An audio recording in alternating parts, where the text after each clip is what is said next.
Okay, so this week's Torah portion is Lechah, get yourself out. And what we're going to do is we're going to look at Abraham leaves Haran. God tells him to leave. Now, they left Ur Kasdim, okay, which is where they were at, where his brother Haran was killed, Lot's father, according to the Midrash and the stories of Abraham, that Abraham was asked by his father to watch the idol shop. His father was an idol seller. Okay, and his dad told, because Abraham was the oldest of his two brothers, and so he asked him to watch it. And so his dad had to go do something. Anyways, his dad gets back, and all the idols are destroyed except for this big one in the middle that's holding a hammer. And his dad says to Abraham, his dad says to Abraham, "What happened here?" And he says, "Well, that big one grabbed the hammer and destroyed other idols." And his dad says, "Impossible. They're not even real." And Abraham says, "Correct."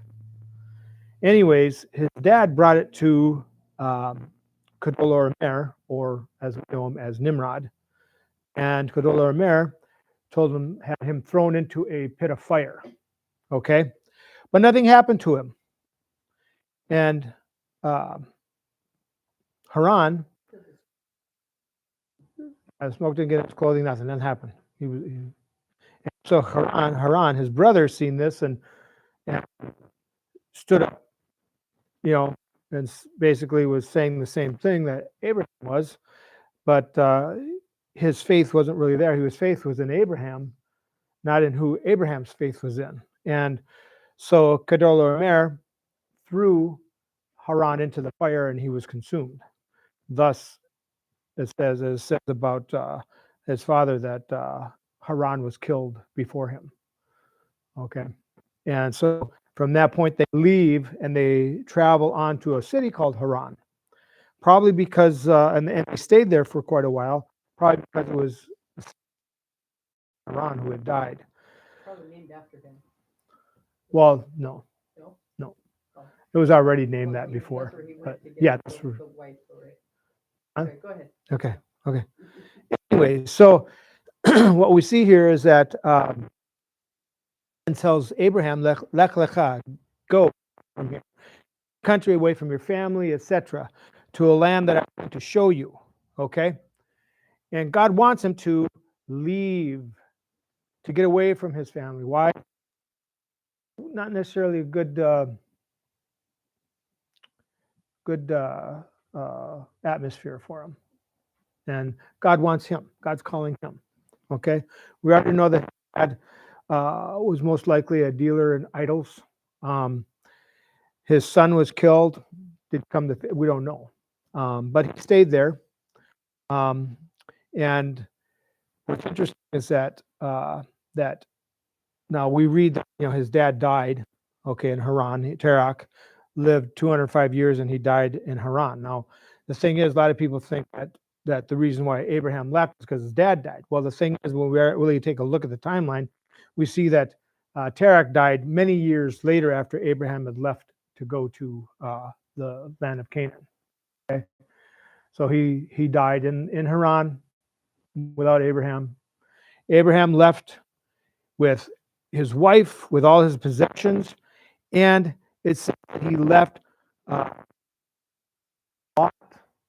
his nephew, okay, and all the souls that he had made, okay. And here it says that that he, as well as the people that he had acquired in Haran. In Hebrew, it doesn't say that. It says the souls that he had made. And what it's referring to is that Abraham was a very godly man. He, just like the story goes about him and the idols and the idol shop and stuff, he taught people.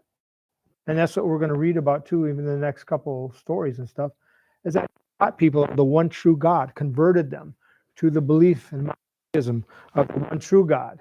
And they followed him. they weren't necessarily servants or slaves. They became part of the household. So uh, they followed him because he had converted them to God, to the one true God, the one who is leading them. That's why Eliezer, even when we see later when he goes to get a wife for Isaac, is so beholden to Abraham and his God. You know, pretty much so, because Abraham was that influence. Maybe he could influence his dad. I don't know, because sometimes dads are set in their ways, just the way it goes sometimes. But anyways, but he left. He goes there with his family, those he had made, yes, with servants and people that he had acquired, but also with the souls that he had made. He had converted to the God, monotheism. And he goes there and he walks the land and everything, right? And we see that. Um, and what's interesting here too is that sages teach that Israel would follow in the footsteps of the patriarchs. Okay, so we see here first Abraham leaves Ur the Kasdim, which later in that area becomes Babylon, also the Persians, and so Israel goes there. They start out in Egypt. Well, they are in the land of Canaan, but then they go to Egypt where they become a great nation. They come out of there. We'll see here that Abraham, he too, traveling through the land, is going to the Negev, and there's a famine. And so it says he goes to Egypt. And Egypt, why Egypt? If there's a famine in the land, why Egypt? Later, Joseph goes into Egypt, comes later to Egypt, where they are fed and taken care of, right? And what's interesting is that he tells his wife, so they won't kill me and I'll be treated well for you. I don't think he was expecting her to be taken to the Pharaoh's household, though. But she was, and blessed him and stuff. And so Pharaoh gave him, different things, right? And then Pharaoh finds out is really his wife, and he becomes upset. What we're looking at here is that Sarai, in essence, is the children of Israel in the land of Egypt. Okay? And what happened is that Pharaoh and his family were cursed. We don't exactly know what happened, but apparently they weren't able to have children and different things like that. Different things were happening. Different plagues were coming upon Egypt at that time. The sages and the rabbis teach that it was the same plagues God used with Moses at that time. And that he summoned his magicians and stuff, and they told him that it's Abraham that you have his wife. Okay, and of course at this time he's Avram. And so he calls in Abraham and tells him, get out, get your people, get out. Also, he's able to keep the Egyptian slaves and stuff that he has, right? The ones that were given to him, right? And so he gives Sarah back to him. In this sense, Abraham is like Moses, okay? And he leaves, but he leaves with great possessions. Just like the children of Israel, when they left Egypt, they left with great possessions, right? So there's a same story here. We've seen it over again, huh? Correlation, yeah, exactly. It's the same picture. God's telling us a picture over and over, okay? And so he leaves and goes into where? The land of Canaan. And where does he set up? He sets up at Moriah. At first, that's where he goes, to Moreh, which is by the Mount Moriah, which is where the Temple Mount is later on, the temple. And he sets up there, and God reveals. And he lives there. He builds an altar there, as we know. But also during this time, we see that Lot and Abraham's possession so great that there's not room for them to dwell in the same spot. And so Abraham goes to him and says, hey, Lot, you know what? I don't want us to quarrel or anything else. Family's important, right? So if you go to the left, I'll go to the right. If you go to the right, I'll go to the left. But we need to separate, right? And so Lot does. He chooses for him the best that was there, right? The plains, which later became the Dead Sea after Sodom and Gomorrah were destroyed. And there was the Jordan River that through there. It was full of life. It was like the garden, it says. It's like the Garden of Eden, the Garden of God. Very plush, very, very good. And so that's where he went. And now, in essence, we can see not that Lot is Israel, but that later goes to countries and becomes settled there because the things that are good, like we see that in like Germany and the United States and other countries where they went, Poland and other places, that they had good lives there. But it wasn't where God wanted them. And Lot knew about Sodom and Gomorrah. He knew the things that were there. Even Abraham knew, and that's why he wouldn't take anything from them. Okay, because their stuff was cursed down there. At first, he lived in a tent near there. But later on, we see that he moves into the city, which we'll see in next week's Torah portion, right? And judgment comes down on, but we see it as, but we'll see it, another picture that we see also about the end of the world, the end of the age, the end of days. And now God approaches Avram, and he says to him, I'm going to make you a great nation, and your descendants are going to keep my covenant. And he says in chapter 15, says, sometime later, the word of Adonai came to Avram in a vision. Don't be afraid, Avram, I'm your protector. Your reward will be very great. Avram replied, Adonai God, what good will your gifts be to me if I continue childless and Eliezer from Damascus inherits my possessions? You haven't given me a child. Avram continued to, so someone born in my house will be my heir. But the word of Adonai came to him. This man will not be your heir. No, your heir will be a child from your own body. Then he brought him outside and said, look up into the sky and count the stars, if you can count them. Your descendants will be that many. He believed in Adonai, and he credited to him as righteousness. So he comes to Abraham, and he says, I'm going to bless you, okay? And you are going to have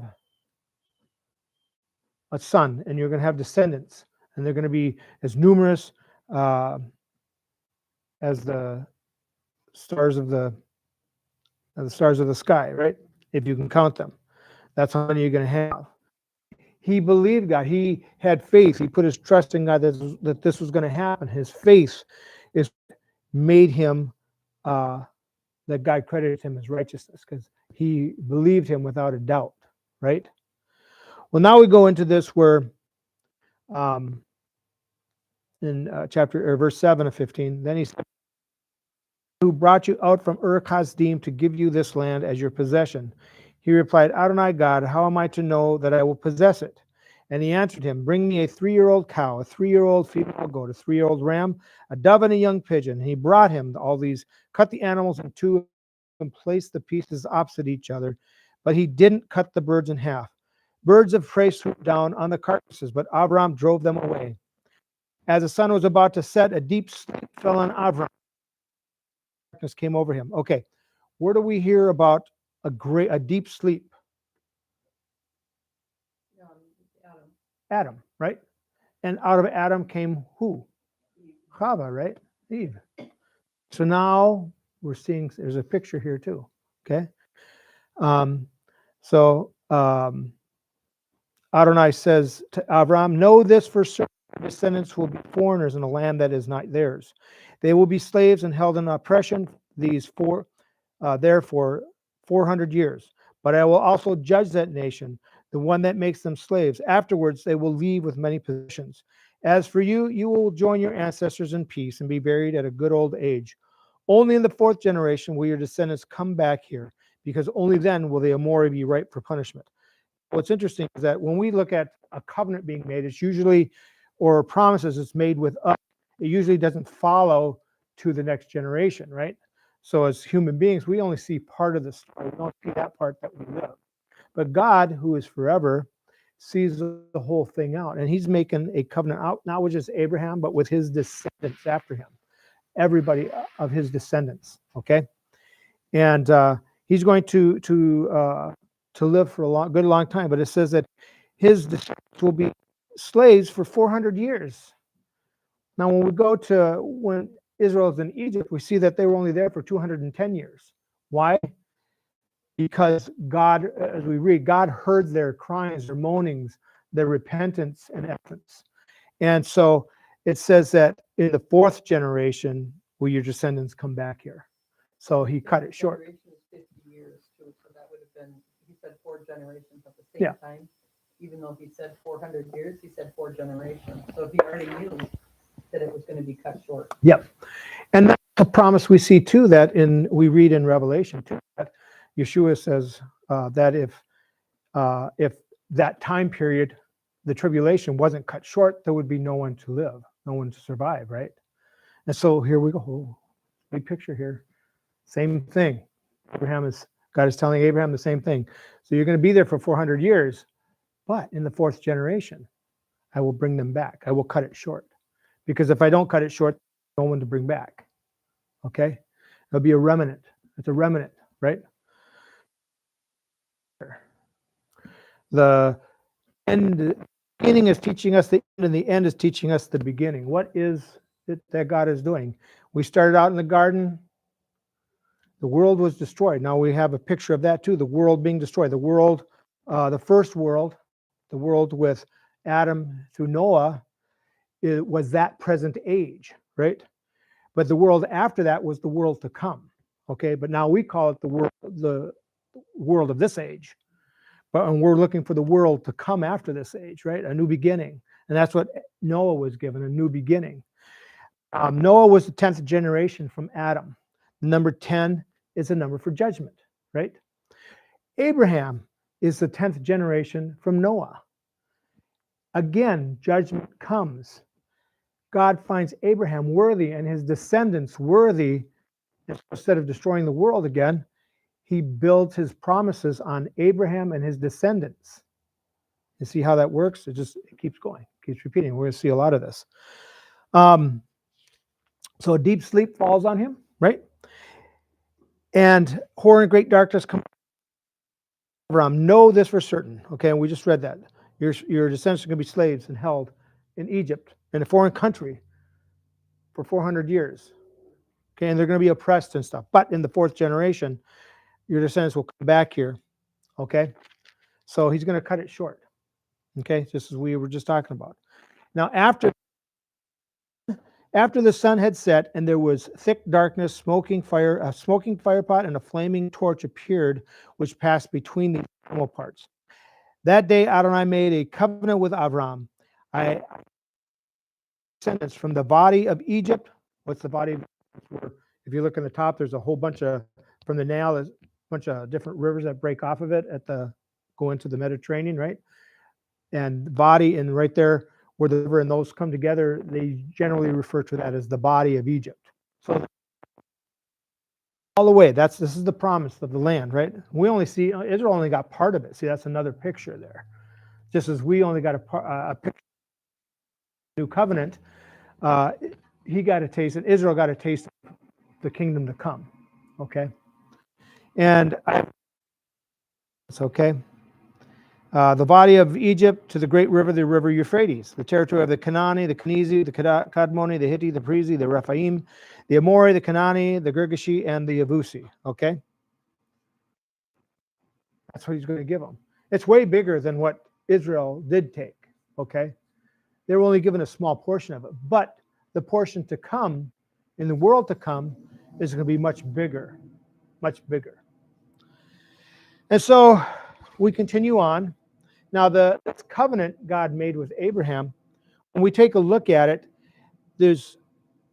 Abraham cuts up the animal parts, he puts them, spreads them out so they're separated. And that's how a covenant was made. They would separate the animals, carcasses, and the two would walk between them, basically saying that this is the covenant I'm making between us, and if I break this covenant, so may I be like these animals, okay, these offerings here, okay?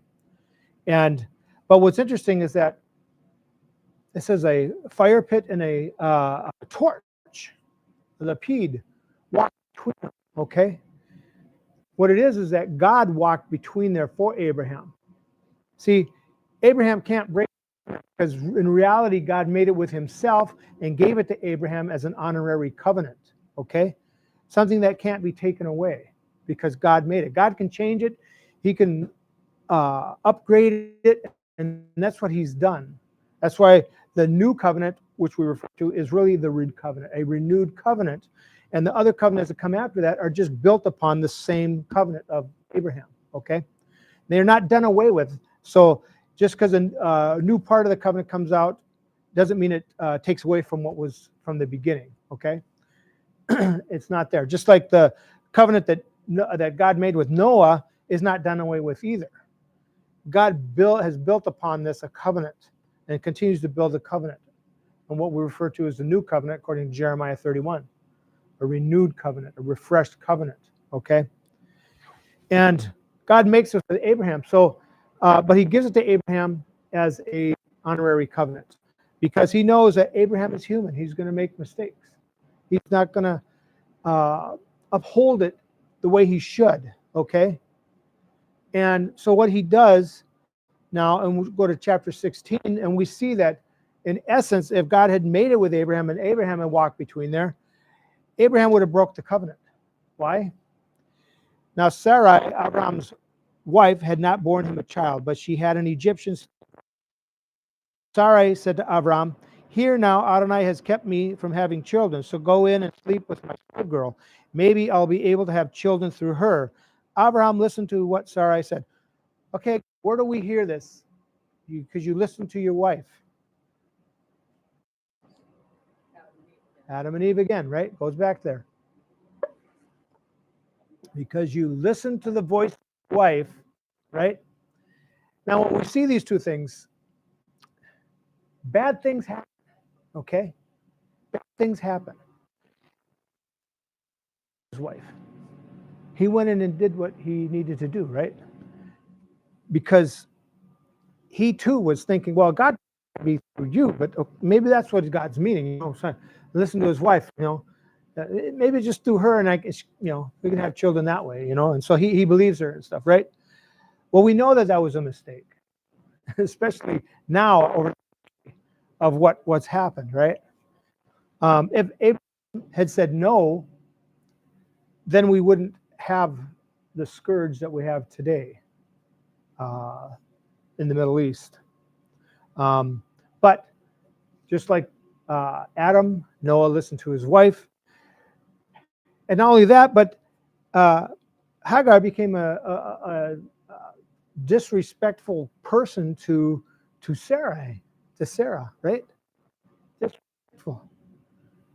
Just like, and we have two parts. We have of Cain, Abraham, and Hagar is like Cain, okay, in that sense. And the descendants of Ishmael, they did not like the descendants of Seth, of Isaac, right? Ishmael, who is the legitimate firstborn of Abraham's household, should have got what Isaac got, but God said no. And we see this happen again with between Jacob and Esau and so forth, right? We see also with Reuben and Joseph, right? So we're going to see it. It's something that happened, but God is the one who can change this. But we do read later in the Torah that He changes that. You can't do that, right? You can't do that. I can do that because I'm God, because I know what I'm doing. I know the plan. You can't do that, okay? And that's fine. Sometimes there's rules for us and there's rules for them. There's commandments for the Gentiles, but there's also separate commandments and stuff for us as well as Jews, right? So we see that as this continuous thing that we see. And so Hagar, it becomes contemptible to Sarah, disrespectful and stuff. And she says to him, "This outrage being done to me is your fault." But she admits, "True, I gave my slave girl to you to sleep with." Okay, I did get it, but But you didn't have to do it. You didn't have to do it. You didn't have to do it. I don't know. Maybe Eve said to after everything happened to, she probably said to Adam, you didn't have to listen to me. Hello. So maybe. Nothing happened when I ate it. Yeah, nothing happened when I ate it. If you ate it, all crap hit the fan, man. Right? Yeah. So, anyways, and now that she's pregnant, she's holding me in contempt. I decide who is right, I or you. So he's putting it on God's hand. Who is right? But Abraham, he says, look, she's your slave girl. Deal with her as you think fit. And so Sarah began to treat her harshly, right? So she runs away. But God had told Abraham that he would have many descendants, many kings, right, would come from him. And so when she ran away, the angel of God comes to her. She learned of God through Abraham. And where she come from? Egypt. She was an Egyptian who was given to Abraham during the time that Sarai was in. They were in Egypt, right? And anyways, so that's what she does. She understands who God is now. And she puts her trust in him, and God says, "Now you're going to have a son. You're going to name him Ishmael, because I paid attention. Okay, and this is what you're going to do. You call him Ishmael. But here's the thing: he's going to be a wild donkey, or if you want to use the other term, of a man. And what does that mean? He's going to be stubborn. He's going to be stubborn. He's not going to listen to other people, right? With his hand against everyone and everyone's hand against him. Okay, so we see that, right? We see even today that the descendants of Ishmael, their hand is against each other and against the world. They're fighting each other. They're fighting the world, right? So we see that. And this is all brought on. How? Why? Because Adam listened to his wife. Now, I'm not saying that you shouldn't listen to your wife, but she's definitely, both should be working together for the same goal, right? Should be listening to each other. Husbands should be teaching their wives. Wives teach the husbands too, in many cases. And wives, in many cases, when the man is struggling with certain things, especially with his walk with God, the wife can strengthen him and help make the path clear. And we know that we've gone through that before, so we know that. That's the Eshet Chayil, the woman of valor, and my wife is definitely that. And I thank God for her. So Abraham has a son through Hagar. He is born. She called him Ishmael. Okay. And after all this is done, how old is he? He's 86, right? And then in chapter 17, when Abraham was 99 years old, Adonai appeared to him and said to him, I am El Shaddai, God Almighty. Okay? Walk in my presence and be pure-hearted. I will make my covenant between me and you, and I will increase your numbers greatly. Abraham fell on his face, and God continued speaking with him. As for me, this is my covenant with you. You will be the father of many nations. Your name will no longer be Avram, exalted father, but your name will be Abraham, father of many, because I have made you the father of many nations. I will cause you to be very fruitful. I will make nations of you. Kings will descend from you. Okay? Now, look at this. It repeats down here. Okay? God said in verse 15, God said to Abraham, as for Sarai, your wife, you are not to call her Sarai, mockery. Her name is to be Sarah, princess. I will bless her. Moreover, I will give you a son by her. Truly, I will bless her. She will be a mother of nations. Kings of peoples will come from her. At this, Abraham fell on his face and laughed. So, two places, it's got the same story. So the Bible, in a sense, repeats itself. It reinforces itself. Okay? So, he says, I'm establishing my covenant between me and you, along with your descendants after you, generation after generation, as an everlasting covenant to be God for you and for your descendants after you. I will give you and your descendants land in which you are now foreigners, all the land of Canaan as a permanent possession, and I will be their God. Now, God says it's going to be a possession. So Israel goes in later and takes the land. If it's a permanent possession, why does God take it away? Because it's not permanent yet, right? So when will it be permanent?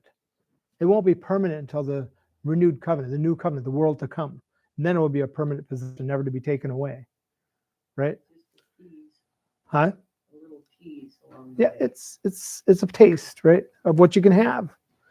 Right. So, anyways, now God said to Abraham, "As for you, you are to keep my covenant, you and your descendants after you, generation after generation. Here's my covenant, which you are to keep between me and you, along with your descendants after you. Every male is to be circumcised. You are to be circumcised in the flesh of your foreskin. This will be a sign of the covenant between me and you, generation after generation. Every male among you who is 8 days old is to be circumcised, including slaves born within your household and those bought from a foreigner, not descended from you. The slave born in your household and the person bought with your money must be circumcised. Thus my covenant will be in your flesh as an everlasting covenant." Everlasting means forever, right? Everlasting. Not just be till Abraham dies, but for everlasting into the next generations, etc.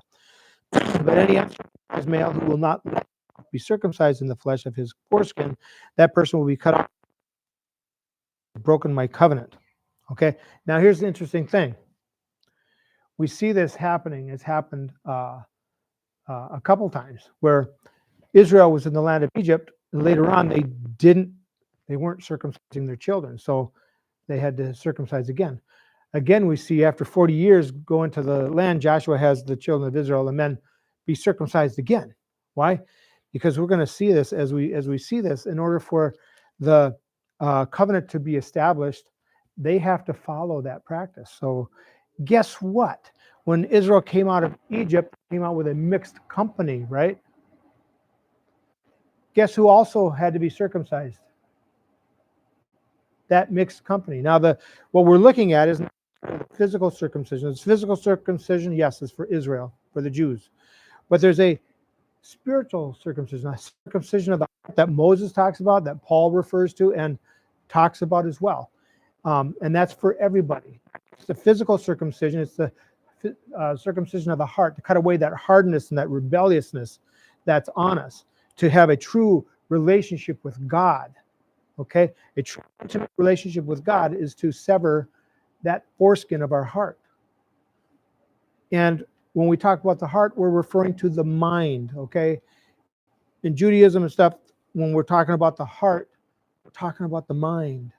A renewing of our heart, a renewing of our mind, renewing of our mind from the old way of thinking, the old life, to the new way of thinking, the thinking of God, how God thinks, how God has put these things together. God repeats this over and over, and we see that. And so, and God says, or Abraham says, at this, Abraham fell on his face and laughed, okay? He thought to himself, 100 years old, will Sarah give birth at 90? Abraham said to God, if only Ishmael could live in your presence. God answered, no. But Sarah, your wife, will bear you a son, and you are to call him Yitzhak, which means laughter. Why? Because Abraham laughed. Well, who else laughs later, right? Sarah. See? Yeah, see? I will establish my covenant with him as an everlasting covenant for his descendants after him. But as for Ishmael, I have heard you, I have blessed him, I will make him fruitful and give him many descendants. He will father 12 princes, and I will make him a great nation. But I will establish my covenant with Yitzhak, whom Sarah will bear to you at this time next year. With that, God finished speaking with Abraham and went up from him. So next year at this time, he's going to have a son. I'm going to call him Yitzhak, right? Laughter, because he laughed, and Sarah's going to laugh too, as we hear.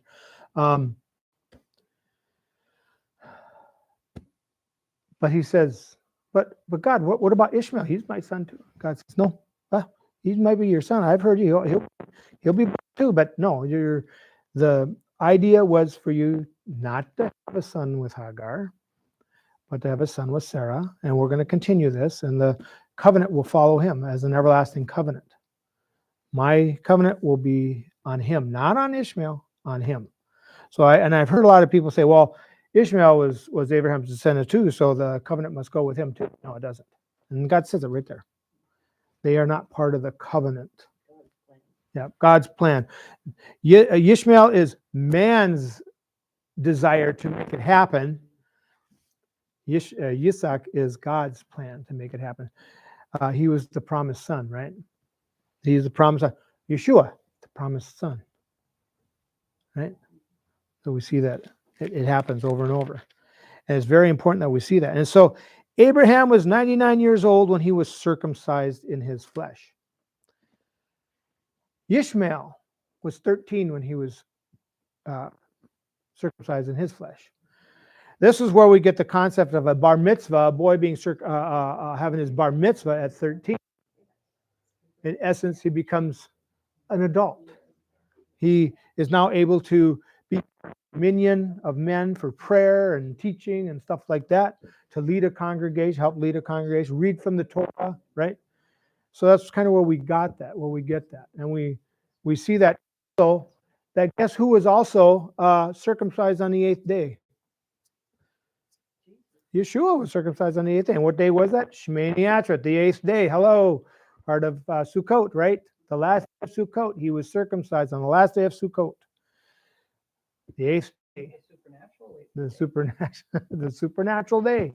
Exactly. That's because it's the 8th day. 8 is a number for new beginnings. It's a supernatural day because we have 7 days in a week. God created heaven and earth in 6 days and rested on the 7th. Why is it that almost all calendars coming down through the ages always 7 days? It's a number for completion, but it's because that's where it came from. God started it, right? Everybody got it from the same guy. Yeah, everybody got it from the same guy. So as we're seeing this, we're gonna see some other things too. Now the Besorah reading today actually should be for next week.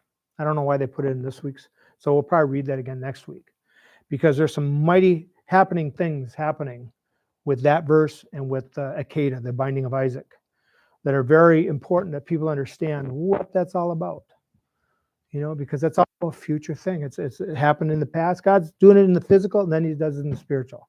Okay? That's how God works. And it's there, and we see it. Not only that, but we see the prophets prophesy about the same type of thing going on. That's going to happen again. As it says in Ecclesiastes, there's nothing new under the sun. What has been will be again. God repeats it. Why? Because sometimes we can't get it in our brains what's going on. See, we only see a small picture, but God sees the big picture. God's sharing this big picture with us, but our finite minds can only grasp what we see right now, what we can see maybe in our lifetime, maybe, and that's it. But God goes beyond our lifetime. And that's why he sent Yeshua. That was the whole problem. That's what we're seeing. Yeshua is the one who's going to lead us back to the Garden of Eden, back to a renewed earth and a renewed heavens, the renewed covenant, the world to come after the Messianic era. So for now, the Torah is still in effect in this generation all the way up to the end of the Messianic era, the 1,000-year reign. That's at that time, that's when it will be completed.